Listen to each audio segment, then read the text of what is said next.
एक बार की बात है, एक छोटे से शहर में एक परिवार रहता था जिसमें रमेश और उसकी माँ बेहद खुशी से जीवन व्यतीत कर रहे थे। रमेश ऑटो चलाता था और उससे जो भी आमदनी होती थी माँ बेटे खुशी खुशी उससे गुजारा करते थे। एक दिन उसकी मौसी रमेश के घर आई। उसने रमेश की माँ से रमेश की शादी के बारे में बात की, जिसे सुनकर माँ बहुत खुश हो गई। अब रमेश के लिए एक अच्छी लड़की की तलाश शुरू होती है। कुछ ही दिनों में रमेश की मौसी को रूपा नाम की एक लड़की मिली जो देखने में बेहद खूबसूरत थी। रमेश को भी रूपा बहुत पसंद आई और दोनों ने शादी कर ली। शादी के बाद कुछ दिन बेहद खुशी से बीते,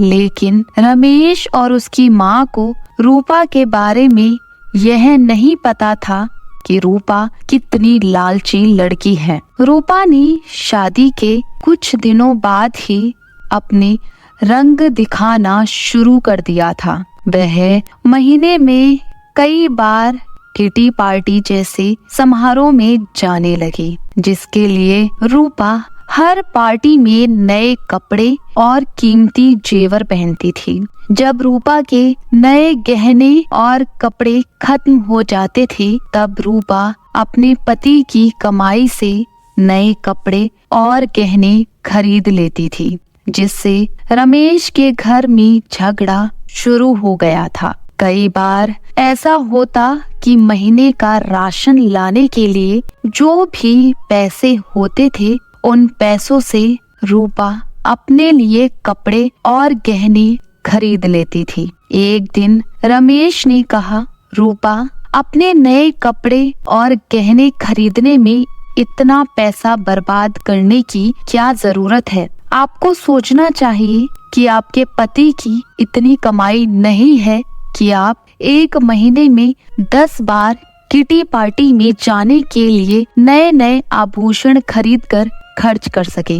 यह सुनकर रूपा गुस्से से लाल हो गई और रमेश से कहने लगी, तुम हमेशा मुझसे कहते रहते हो, कभी भी तुम ज्यादा कमाने के बारे में नहीं सोचते।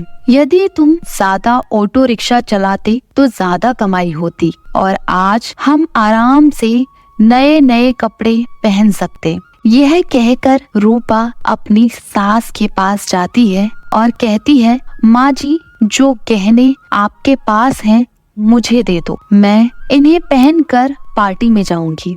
रमेश की माँ ने पूरी बात सुनने के बाद कहा कि पुराने जमाने में भी सभी बहुएं अपने जेवर सास को देती थीं, लेकिन तुम मुझसे गहने मांग रही हो। रूपा ने कहा, तुम गहनों का क्या करोगी, मुझे दे दो। अंत में रमेश की माँ ने भी अपने सारे गहने रूपा को दे दिए और रूपा उन गहनों को पहनकर किटी पार्टी में चली गई। इधर रूपा के जाने के कुछ देर बाद ही घर में रमेश की मौसी आ गई। उसने रमेश की माँ से रूपा के बारे में पूछा तो माँ ने रूपा के बारे में सारी बातें बताई। यह सुनकर मौसी ने रूपा को सबक सिखाने की सोची।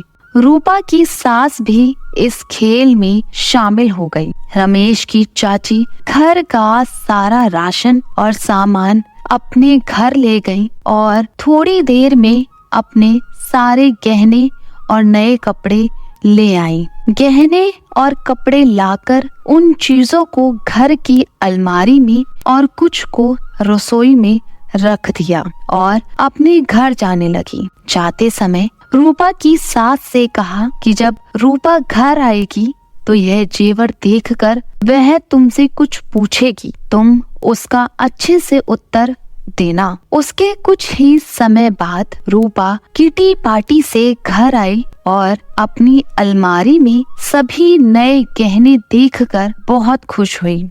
लेकिन जब शाम को रूपा रसोई में खाना बनाने गई तो उसे फिर से राशन के डिब्बे में नए गहने मिले, जिसे पाकर रूपा की खुशी का कोई ठिकाना नहीं था। लेकिन जब रूपा ने किचन में राशन की तलाश की तो उसे कुछ नहीं मिला, जिससे वह परेशान हो गई और अपनी सास के पास गई और पूछा कि माँ जी, किचन का राशन कहाँ गया। तब सास ने कहा कि बहू, आपको गहने और कपड़े सबसे ज्यादा पसंद है, इसलिए आज मैंने घर का सारा राशन और सामान बेचकर आपके लिए नए गहने और कपड़े खरीद लिए हैं। अब आप इसे पहन सकती हो और पार्टी में जा सकती हो। यह सुनकर रूपा ने कहा, ठीक है, मगर खाने के बिना मैं गहनों और कपड़ों का क्या करूँगी। तब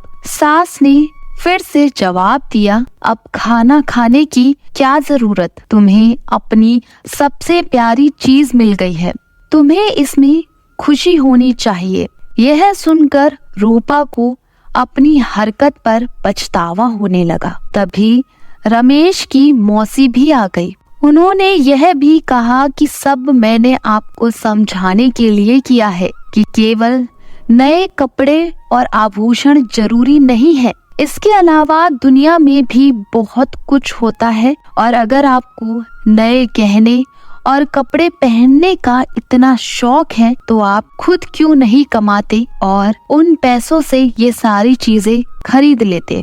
सारी बातें सुनने के बाद रूपा को अब सब कुछ समझ में आ गया और अब से उसने फिर कभी ऐसा नहीं किया और अपने पति के कमाए हुए पैसों में खुशी खुशी रहने लगी।